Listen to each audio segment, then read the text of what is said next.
tempo se levantará Miguel, o grande príncipe e o defensor dos filhos do teu povo, e haverá tempo de angústia, qual nunca houve desde que houve nação até aquele tempo.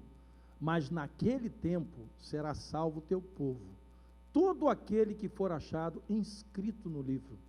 Muitos dos que dormem no pó da terra ressuscitarão, uns para a vida eterna e outros para a vergonha e horror eterno. Os que forem sábios, pois, resplandecerão como fulgor do firmamento, e os que a muitos conduzirem à justiça, como as estrelas, sempre e eternamente.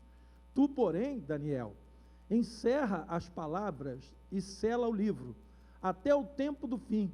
Muitos o esquadrinharão, e o saber se multiplicará. Versículo 10. Muitos serão purificados, embranquecidos e provados, mas os perversos procederão perversamente, e nenhum deles entenderá, mas os sábios entenderão. Até aqui. Senhor nosso Deus, a Tua palavra é sempre para nós um alimento, é também, ó Deus, direcionamento, é bússola. A Tua palavra, ó Deus, dá sentido à vida, e a Tua palavra é, ó Deus, também um alerta para as nossas vidas.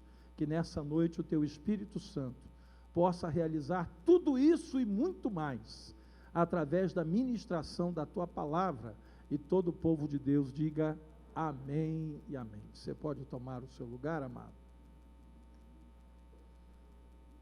Bem-aventurado o homem, bem-aventurada a mulher, bem-aventurada a família que tem acesso ao conhecimento de Deus.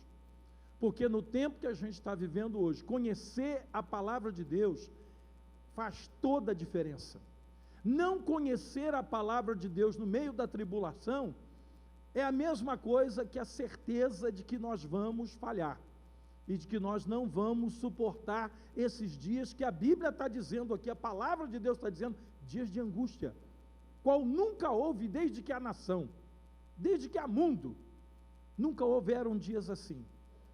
E esses dias, queridos, eles chegaram, pois este conhecimento, querido, nos leva a uma sabedoria, e essa sabedoria nos traz proteção nesses dias difíceis que a gente está vivendo. Não conhecer, você imagina o seguinte, é só você fazer um exercício de memória. Você lembra quando você não conhecia a palavra de Deus e você fazia um monte de coisa que destruía a sua própria vida? Você lembra quando você não conhecia a palavra de Deus e você tomou decisões erradas, que lá na frente você veio a se arrepender? Você lembra quando você não conhecia a palavra de Deus e as coisas aconteciam ao seu redor e você ficava atônito, sem entender nada porque aquilo estava acontecendo, e muitas vezes perguntando, por quê? Por que que o mundo é assim? Por que que as coisas acontecem desse jeito? Pois é, só que naquele tempo, querido, há um tempo atrás, nós não estávamos vivendo o nível de pressão, de angústia, de necessidade, de problemas, de desafios que nós estamos vivendo hoje. E como povo de Deus, conhecendo a palavra de Deus, hoje, nós somos bem-aventurados. Olhamos para o que está acontecendo ao nosso redor, não mais com aquele olhar que nós tínhamos antes, mas com um novo olhar, o olhar de quem entende por que essas coisas estão acontecendo. Como disse o apóstolo Paulo aos Coríntios, se antes nós conhecíamos o mundo, as pessoas e tudo que nos rodeava segundo a carne, já agora não conhecemos deste modo. Por quê? Porque aquele nosso olhar de ignorância espiritual, de falta de entendimento da palavra de Deus, ele não existe mais. Você hoje tem um novo olhar, uma nova maneira de ver as coisas. E esse entendimento e essa orientação nos faz superar as dificuldades que não são poucas e que nós estamos vivendo hoje. Os que não conhecem essa palavra não conseguem entender, ficam perdidos. Por isso hoje tantas pessoas dando cabo da sua própria vida. Por isso hoje tantas pessoas desistindo da sua própria família, desistindo do casamento, desistindo de ter uma vida em família, para ter casos extraconjugais e para assim destruir outras famílias, porque além de destruir a sua própria família, ainda acaba destruindo outras famílias também. Acabam se tornando massa de manobra na mão daquele que a palavra de Deus diz que é o destruidor das nossas vidas. Ou seja, viver no tempo que a gente está vivendo hoje, viver nesse momento de angústia, qual nunca houve desde que há mundo, e não conhecer a palavra de Deus, realmente não, é um beco sem saída, é uma situação que não tem solução. Por isso Daniel profetizou dizendo: mas naquele tempo será salvo o meu povo. Naquele tempo de angústia, naquele tempo que virá de grande angústia, o meu povo vai ser salvo. E eu quero chamar sua atenção, porque quando a gente lê esse trecho, que Daniel está profetizando que naquele tempo o povo de Deus vai ser salvo, que é o versículo 12, é o capítulo 12, né? Versículo 1 que a gente leu, a gente tem aquela coisa assim escatológica, né? Ele está falando da salvação eterna, né? Que o povo de Deus vai ser salvo e nós vamos passar a eternidade com o nosso Deus. Ele está falando dessa, mas também está falando de um outro tipo de salvação. Sabe qual é a salvação? É a salvação de uma vida sem Deus. É a salvação de você enfrentar esses problemas e você agora ter Deus no seu coração. Quando você enfrenta uma luta hoje, uma tempestade, uma dificuldade, seja ela qual for na sua vida, seja em família, fora da família, no trabalho, no seu eu interior, né, naquela coisa assim, dos problemas que a gente tem dentro de nós, hoje você tem Jesus no teu coração. E por ter Jesus no teu coração, você tem uma outra capacidade dada por Deus de enfrentar esses problemas. Você já se pegou passando por uma situação difícil? E você mesmo disse para você falou assim: se não fosse Jesus na minha vida hoje, se hoje eu vivesse como eu vivia antes, eu não ia suportar essa tribulação. Você já disse isso para você mesmo? Muitas vezes eu já falei isso para mim. Por quê? Porque eu tenho entendimento de quem eu era sem Jesus e de quem eu passei a ser a partir do momento que Jesus entrou no meu coração. E eu glorifico a Deus nesses momentos e digo: Senhor, graças te dou, porque pelo conhecimento da tua palavra, hoje eu tenho armas para lutar contra isso. Pelo conhecimento da tua palavra, hoje eu tenho condição de olhar todo esse problema e dizer assim: eu sei em quem eu tenho crido, e poder dizer: a esperança do Senhor Jesus, ela está plantada dentro do meu coração. Porque se fosse há tempos atrás, se fosse quando eu não tinha nenhum entendimento da palavra de Deus, a metade do problema que enfrento hoje teria me matado. A metade do problema que eu enfrento hoje teria destruído a minha vida. Mas hoje você é capacitado por Deus. Por isso a palavra de Deus diz, por isso Deus profetizou isso a Daniel, para que Daniel falasse isso. Naquele tempo em que tudo isso estiver acontecendo, será salvo o meu povo, todo aquele que for achado inscrito no livro.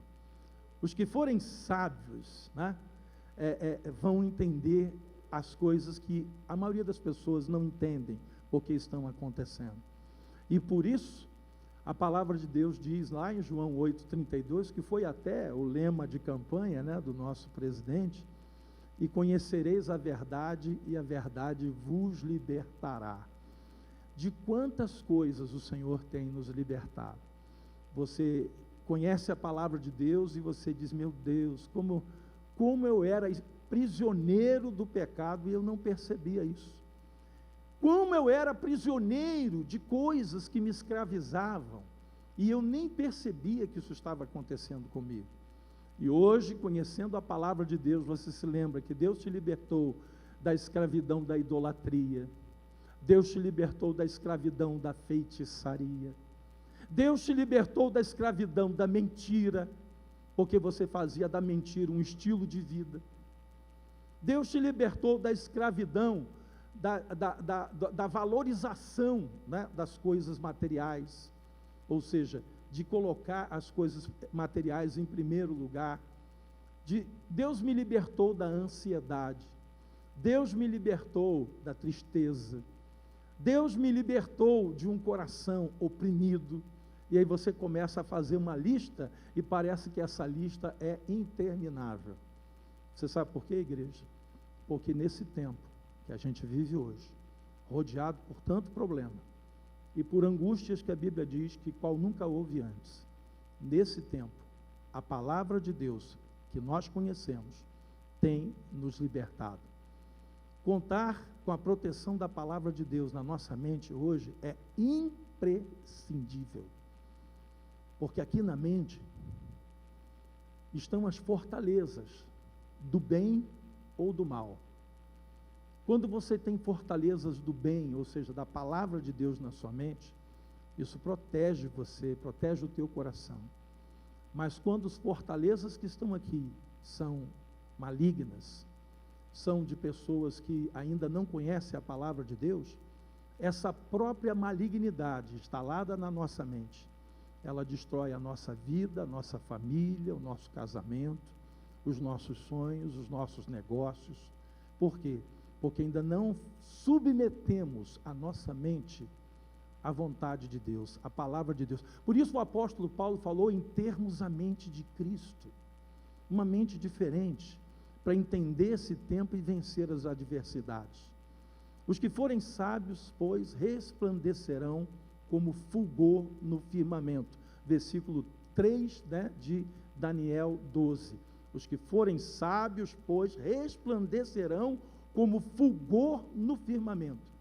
E os que a muitos conduzirem à justiça, como estrelas, sempre e eternamente. Aqui está falando de evangelismo. Aqui está falando de você ter sabedoria para você e você ter sabedoria para conduzir outras pessoas ao entendimento da palavra de Deus. E quando naquela noite, Deus convida Abraão para sair da sua tenda, olhar para cima, contemplar aquele céu estrelado, que só quem está num lugar onde não tem iluminação, iluminação artificial, feito pela mão do homem. Quando você está num lugar que não tem essa iluminação, você olha para o céu à noite estrelado, e parece que o número de estrelas é bem maior, e parece que cada uma delas brilha mais do que brilharia se tivesse uma outra lâmpada acesa perto de você. E foi justamente o que Abraão viu naquela noite, ele viu aquelas estrelas. E eu, pela fé, eu creio, que como Deus disse a Abraão, assim será a tua descendência. Será como as estrelas do céu que não são capazes, você não pode contá-las. Assim será a tua descendência. Eu tenho certeza que uma daquelas estrelas que Abraão viu naquela noite era a sua vida. Uma daquelas estrelas era você. Abraão não sabia, mas você estava lá naquele céu estrelado. Porque, na verdade, Deus não estava falando apenas dos filhos que ele ia dar a Abraão, filhos sanguíneos, ou seja, não apenas de Isaac, de quem nasceram, os filhos que deram origem às 12 tribos de Israel. Ele estava falando de mim e de você. E quando você reflete a sabedoria de Deus, você é como uma estrela eternamente no firmamento. E quando você brilha ao ponto do seu brilho trazer luz para a vida de alguém que convive com você, você tem um lugar nesse firmamento de Deus. Você olha para o céu à noite, você percebe que uma estrela brilha mais, a outra brilha menos. A gente não consegue definir muito bem, a intensidade, a diferença entre uma e outra, mas a gente percebe claramente que tem estrelas que brilham menos e estrelas que brilham mais. E essas que brilham mais são aquelas que refletem ainda mais a glória de Deus, por causa da sabedoria de Deus. Você já teve a oportunidade de conviver com pessoas que no dia a dia, na convivência, você percebe que essa pessoa irradia a luz do Senhor através da sua vida, e aí você fica pensando, meu Deus, quanta sabedoria, Por que essa pessoa tem esse modo de agir, de pensar diferente? Ao ponto das pessoas que não sabem que ela é uma cristã, chegam ao ponto de perguntar, mas você é crente, você é evangélico, você é cristão? Por quê? Pelo teu jeito de ser, pelo teu jeito de falar, pelo teu jeito de agir, pela forma com que você enfrenta as dificuldades que todos nós estamos passando, tá? Pela forma com que você se comporta diante dos desafios da vida. Sabe o que é isso? É uma estrela que está brilhando ali naquele lugar. A luz de Cristo está sendo refletida, né, através da vida dessa pessoa. Por isso que a palavra de Deus diz que nós, né, íamos resplandecer como luzeiros no céu, né? Por isso o apóstolo Paulo, ao escrever aos Filipenses, eu pediria que você fosse comigo, lá na carta de Paulo aos Filipenses, no capítulo 2, Filipenses capítulo 2, no versículo 12 em diante, de Filipenses 2,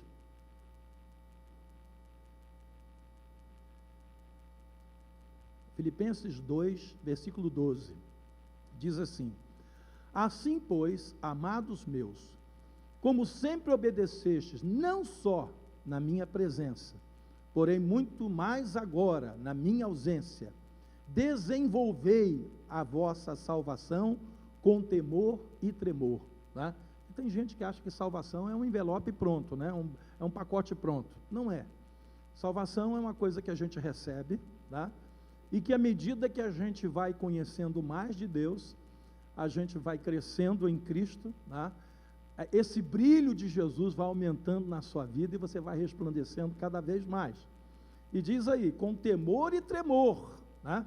Sem aquela coisa de achar, eu já sei tudo, estou pronto, né? Porque Deus é quem efetua em vós tanto o querer como o realizar, segundo a sua boa vontade. Fazei tudo sem murmurações nem contendas, para que vos torneis irrepreensíveis e sinceros, filhos de Deus inculpáveis, no meio de uma geração pervertida e corrupta, na qual resplandeceis como quê? Luzeiros, como estrelas no mundo, preservando o quê? A palavra da vida, preservando a palavra de Deus que está sendo implantada na sua vida, para que no dia de Cristo, aquele dia que Daniel falou, né, quando o Senhor voltar para levar a sua igreja, que chegar o fim de tudo, para que quando chegue esse dia, né, como diz aí, é um dia com letra maiúscula, o dia de Cristo, eu me envergonho de que não corri em vão, nem me esforcei inutilmente. Ou seja, Paulo está dizendo aqui, eu não quero ter trabalhado por vocês. Eu não sei se você já sentiu essa tristeza, esse dissabor, né?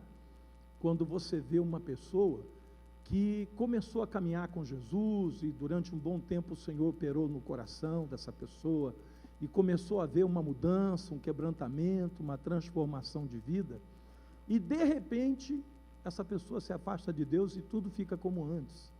E a palavra de Deus diz que torna-se o segundo estado, o último estado, pior do que o primeiro. Porque agora, não é que a pessoa não conheça, ele conhece a palavra de Deus, mas está novamente expondo Jesus ao desprezo. Ou seja, antes o desprezo era pela ignorância, agora o desprezo é porque a pessoa conheceu e deu mais amor ao mundo do que amou a Deus. Amou mais o mundo e o pecado do que amou a Deus. Quando você vê isso acontecendo, como cristão, como servo de Deus, você não sente uma tristeza dentro de você? De ver uma pessoa que tinha tudo para viver uma vida abençoada, viver uma vida bem na família e tal, e de repente você começa a ver o casamento dessa pessoa desandar, a família acabar, o divórcio, a traição, as coisas terríveis acontecendo, e você diz assim, Senhor, que coisa terrível, isso entristece o nosso coração. Paulo está dizendo isso aqui, para que eu não me entristeça por ter corrido inutilmente, por ter me esforçado, por ter falado, por ter pregado, por ter testemunhado do amor de Deus inutilmente para a vida de vocês. Amados, como servos de Deus, nós não podemos deixar Deus sentir essa tristeza, de que o Filho dele foi dado por nós na cruz, e que nós jogamos o sacrifício de Jesus na lata do lixo. de que no nosso caso Jesus morreu inutilmente. Por isso nós precisamos estar sempre alertas. A importância de nós conhecermos e ensinarmos aos nossos filhos a palavra de Deus. Isso é muito importante. A importância de esse ensino não ser apenas com a palavra, mas ser com um testemunho pessoal. Quando nós apresentamos crianças aqui no altar, consagramos ao Senhor, é um pacto que os pais estão fazendo de criarem os seus filhos no conhecimento da palavra de Deus, usando as suas próprias vidas como exemplo. Às vezes tem irmãos que querem trazer alguém, né? Ah, é o meu irmão, é a minha cunhada, é o meu cunhado e tal, é a minha nora, é o meu genro e tal, eles tiveram filho e tal, dá para apresentar? Eu falei assim, oh, irmão, olha só, entenda, o ato de consagrar uma criança ao Senhor, não é uma coisa assim, vamos dizer assim, para dar sorte, né? Não, nós temos que fazer para a criança não ficar pagã, isso é coisa de católico, irmão, isso é coisa de católico. Se uma criança partir, estando como criança, essa alma é salva. Não tem negócio de pecado original, isso é ideia de católico, irmão, tira isso da sua cabeça. Né?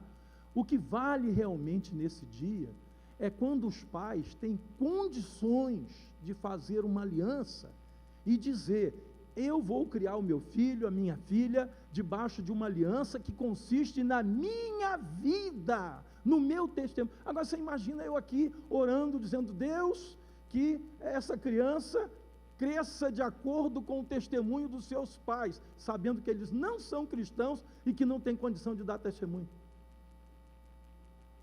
Eu não sei se eu vou estar abençoando essa criança ou se eu vou estar amaldiçoando.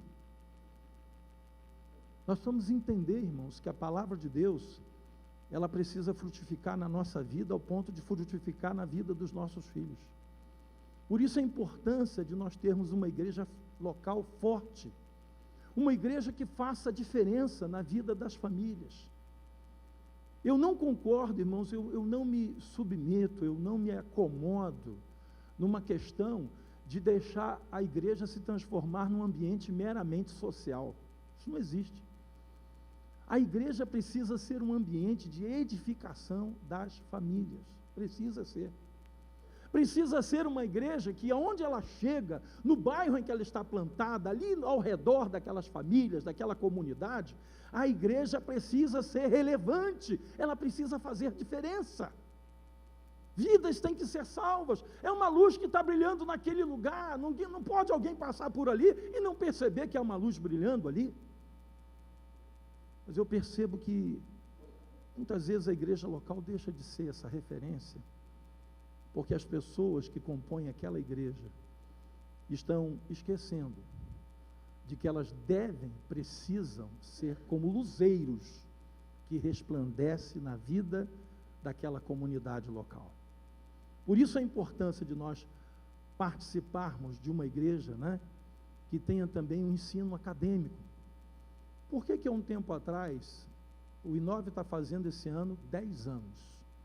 10 anos, parece que foi ontem, né?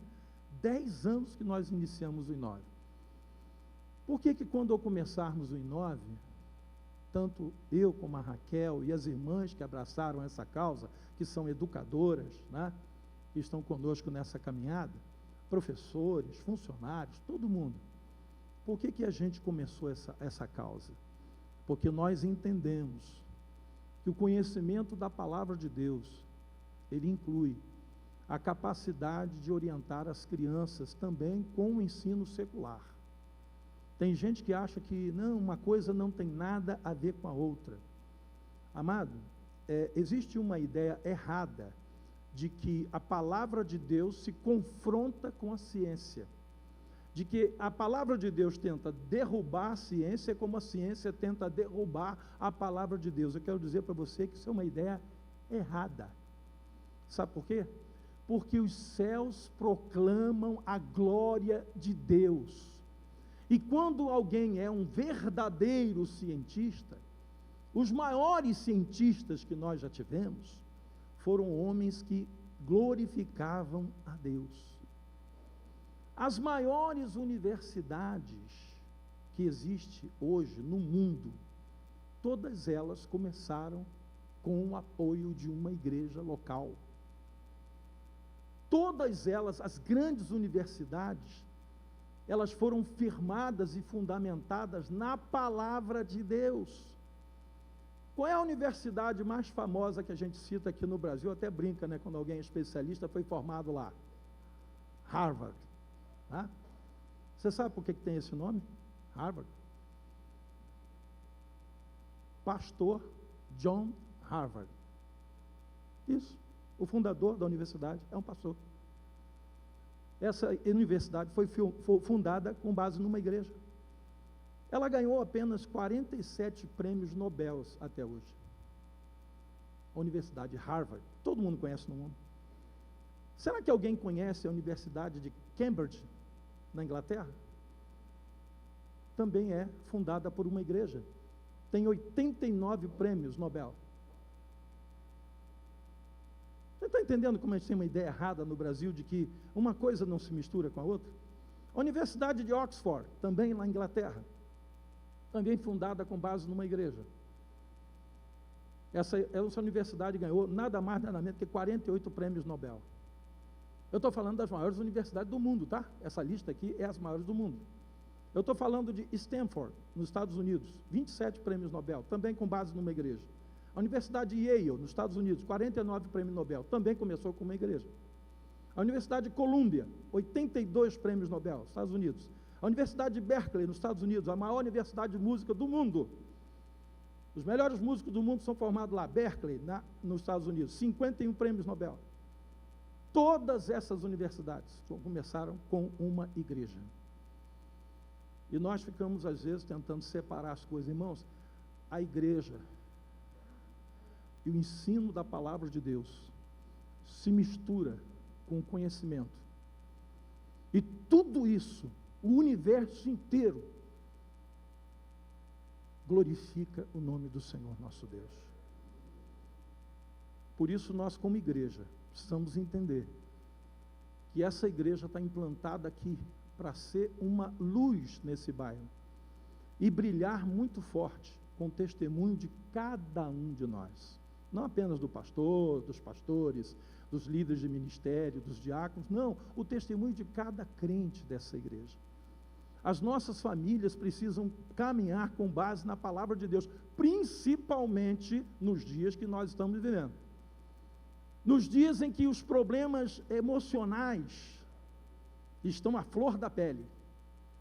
Nos dias em que nós estamos encontrando um grande número de pessoas atentando contra a própria vida. Nos dias em que nós percebemos que as crianças estão sendo acometidas por síndromes que anteriormente, há anos atrás, só dava em adulto. Hoje a gente já vê isso acontecendo com crianças. Os problemas emocionais, espirituais, embolados, porque está junto, é uma coisa, está agarrada com a outra, acontecem em nossos dias ao ponto de pegar crianças, tenra ainda em idade. Ontem mesmo estava conversando com uma mãe, que veio fazer um gabinete, graças a Deus, né? A gente eu louvo a Deus quando alguém procura ajuda, sabe, irmão? Pior é quando a gente vê um problema que não foi, né, procurada ajuda, e aí depois aquilo se deteriora, e a gente fica sabendo da tragédia, né? A tragédia já aconteceu. Mas essa mãe, já o seu filho em tenra idade, ainda com 5 anos, né, apresentando problemas que a gente vê que são claramente espirituais. E ela disse, eu não posso ficar inerte, eu não posso fazer de conta que eu não estou vendo isso na vida do meu filho. E eu orientei, conversei com ela, encaminhamos para atendimento, né? Também na área de libertação da igreja, porque a gente, irmãos, eu glorifico a Deus porque a gente tem uma igreja hoje aqui com atendimento para todas as áreas da família. Atendimento emocional, espiritual, problemas de libertação de drogas e vícios e tal. Nós temos atendimento em todas as áreas. Irmãos e irmãs que estão amando essas pessoas, que estão se doando, que vêm, que marcam um encontro, que têm um tempo reservado para conversar, para orar, para socorrer. Isso tem acontecido diariamente na vida dessa igreja.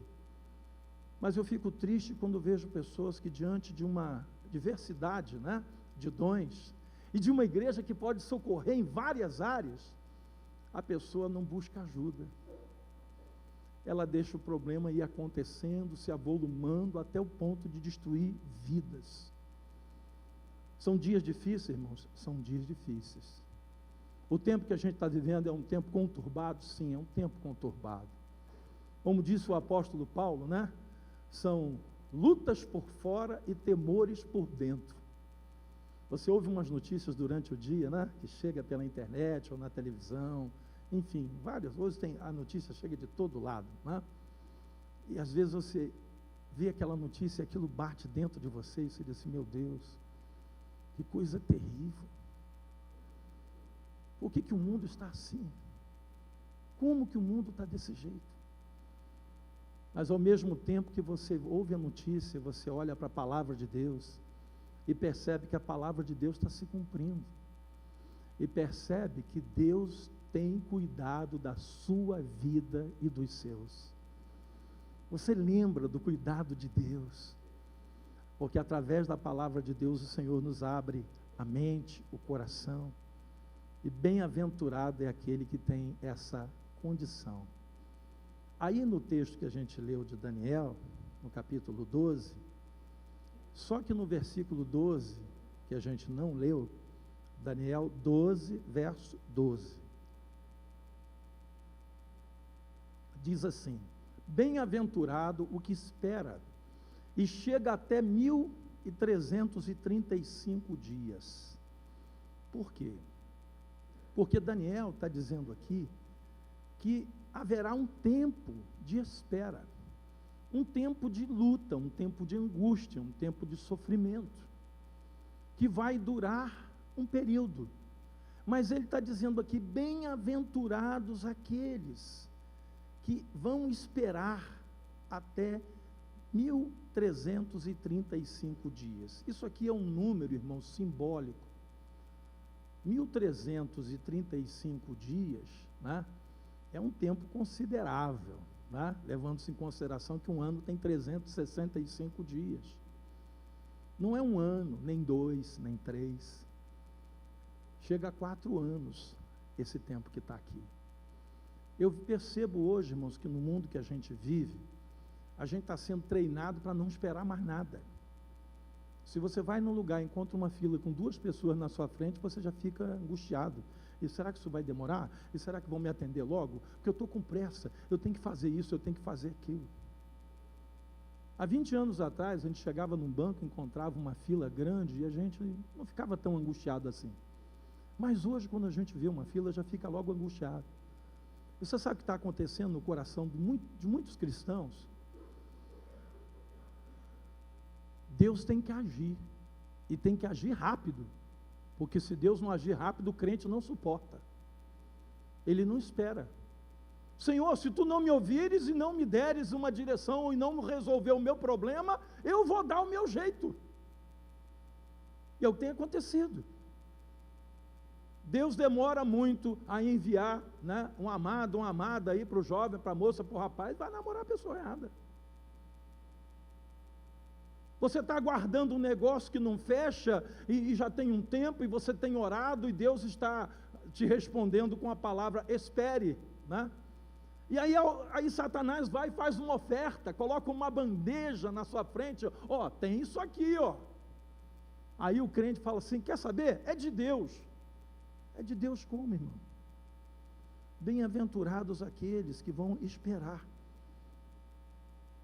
E chega até 1335 dias. Esperar. No mundo de velocidade, no mundo em que tudo acontece no touch, no mundo em que tudo acontece para deixar as pessoas menos ansiosas, às vezes você ouve do Espírito Santo de Deus assim: aguarda no Senhor, espere no Deus da sua salvação, confia em mim, espera no Senhor. Amados, eu sei que é difícil às vezes, principalmente quando a gente está vivendo um drama na nossa vida. Mas cada família precisa esperar de Deus aquilo que é preparado por Deus para a nossa vida. Saber esperar sem adulterar a promessa. Você sabe por que tem tanta heresia nos nossos dias? É por causa disso aí. É que se Deus não faz, o homem faz. Se Deus não fala, o homem fala. Se Deus não age, o homem age. E é o que está acontecendo nos nossos dias, são as heresias, as adulterações da palavra, as coisas que são feitas segundo as conveniências, as igrejas que estão entregando um pacote pronto da bênção, porque o crente não pode esperar. A vereda do justo é como a luz da aurora, que vai brilhando mais e mais, até ser um dia perfeito. Quando você lê o livro do Apocalipse, mostra lá que tem almas debaixo do altar de Deus. E que o clamor dessas almas é: até quando? Até quando, Senhor? E Deus disse: até que se complete o número dos salvos. Até que se complete o número daqueles que vão servir a Deus. E eu glorifico a Deus, sabe por quê? Porque nesse número estava a minha e a sua vida. Se Jesus já tivesse colocado um ponto final em tudo há 10 anos atrás, alguns não estariam hoje sentados aqui nessa cadeira. Cada tempo de vida, cada ano de vida, cada momento que o Senhor nos concede como povo de Deus, eu tenho falado isso para a igreja, é momento para a gente falar do amor de Deus. Sabe por quê? Porque o tempo está se findando. E tem muita gente que ainda não sabe nada das coisas de Deus. Então a gente, ao invés de ficar ansioso, né, e querer que Deus resolva tudo, não, irmãos, calma, joga essa ansiedade de lado. Fala do amor de Deus. Vive o amor de Deus. Planta o amor de Deus. Conviva com a palavra de Deus. Aprenda a palavra de Deus. Cada família precisa estar firmada na rocha, que é Cristo, para vencer esses tempos difíceis que nós vivemos hoje. Cada marido, cada esposa, cada pai, mãe, cada filho. Buscando o reino de Deus em primeiro lugar. Priorizando a vontade de Deus nas nossas vidas. O que Deus quer? Qual é a vontade de Deus no meio dessa tribulação, no meio dessa angústia que eu estou passando? Resistindo aos ataques contra os princípios da palavra de Deus. Irmãos, a igreja, ela não é retrógrada. O povo de Deus não é um povo que teme a mudança, a transformação, as renovações. Não. Mas eu tenho um crivo na palavra de Deus que eu preciso usar quando uma coisa nova surge. Isso é apenas uma renovação metodológica, vamos dizer assim, tecnológica, ou isso está mexendo com o princípio da palavra de Deus? Eu não tenho medo da renovação tecnológica e nem metodológica, porque a palavra de Deus não está engessada, e ela vai, em cada geração, alcançar as pessoas de uma maneira diferente. Há anos atrás, a gente não tinha um monte de coisa que a gente tem hoje. Há anos atrás, você não tinha internet, então você não podia mandar um e-mail para ninguém falando de Jesus. Hoje pode. Você não podia mandar um zap com um versículo bíblico e acordar alguém de manhã com a palavra de Deus. Hoje pode. Há anos atrás nós convivíamos com os cantores cristãos, depois chegou o retroprojetor. E alguns diziam que aquilo era heresia. Depois todas as igrejas tinham retroprojetor. Aí veio o data show, e alguém disse: data show é heresia. E agora, irmão, estou orando a Deus para Deus dar um telão de LED para a gente. Não veja a hora, irmão, de ter um telão de LED. Não vai ser aqui embaixo, não, vai ser lá em cima. A gente vai comprar um telão para lá. Atualmente eu estou orando a Deus para a gente. Tem um irmão que está vendo já até preço para a gente. Para a gente botar um telão de LED em cima daquela marquise ali da entrada da igreja, onde já tem hoje uma tela de lâmpadas. para botar toda a propaganda da igreja, dos congressos, dos seminários, dos cursos, né? De tudo que acontece na igreja, os cultos especiais, tudo, os convidados especiais, botar ali num telão daquele. Já viu ali debaixo do posto de gasolina, né? Na entrada ali, que tem um telão de LED? É aquele tamanho, ali em cima da nossa marquesa. Os carros passando, sinal fechado, todo mundo sem ter o que fazer e aquele telão lá dando um recado. Irmão. Isso não é problema, porque isso não muda princípios. Mas quando a modernidade vem para mudar princípios, atinge a palavra de Deus, afasta o crente de Deus, tira a mulher, né, do seu marido, o marido da sua esposa. Esses dias alguém deu uma definição sobre celular, né, que eu achei muito interessante. O celular com as mídias sociais, né? Antigamente o celular só falava, né? Mas agora tem as mídias sociais. Ele chegou para aproximar quem estava longe e afastar quem está perto. Você não pode atender quem está perto de você, porque você está sempre falando com alguém que está longe. Você está sempre recebendo um recado de alguém que está longe. Você está sempre vendo uma notícia de alguém que está longe. E isso afastou você das pessoas que estão perto de você. Essa definição eu achei fantástica.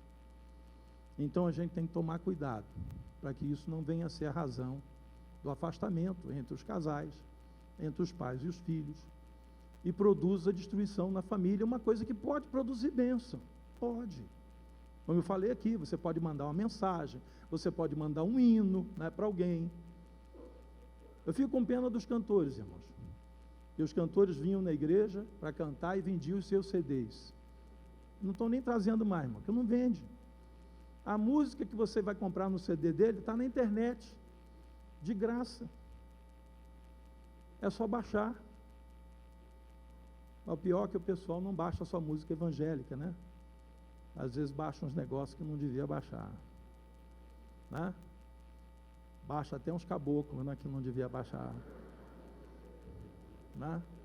Baixa umas caboclas também que não devia baixar.